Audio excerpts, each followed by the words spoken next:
अगर प्रोग्राम के लिए कोई संपर्क करेगा तो कैसे बात होगा टुनटुन यादव? उसका इंस्टाग्राम नंबर दिया जाता है। टुनटुन यादव के देखिए तस्वीरें, आइए आप लोग। हम इसलिए उनका पर्सनल नंबर नहीं मिल सकता है। नहीं तो अभी कहाँ गए हैं? बोले हैं? संदीप भाई के तस्वीरें देखिए और अमरजीत अनोखा जी के। परसों आएंगे। परसों आएंगे। संदीप भाई अपने रोड के घर के पास में मज़े खूब ले रहे हैं। देखिए कैसे कैसे रील्स बना रहे हैं। आइए देखिए भाई लोग कैसे रील्स बनता है।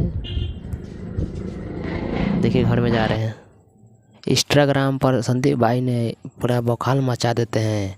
आइए संदीप यादव के नाम से देखिए भोजपुरी का सुपरस्टार टुनटुन लाल यादव जी के घर देखिए, बहुत सुनहरा घर बना हुआ है।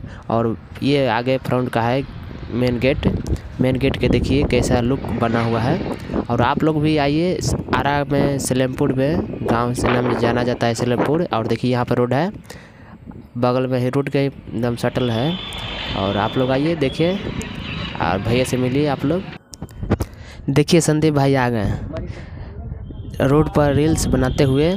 और देखिए कैसे कैसे रील्स बनाते हैं संदीप भाई यादव। और देखिए रील्स बनाते हैं घर में घुसे हैं। और देखिए इनका लुक पाछे का है, थोड़ा आगे मेन फ्रंट का आगे मतलब समझ लीजिए। और टुनटुन भाई देखिए यहाँ पे हैं।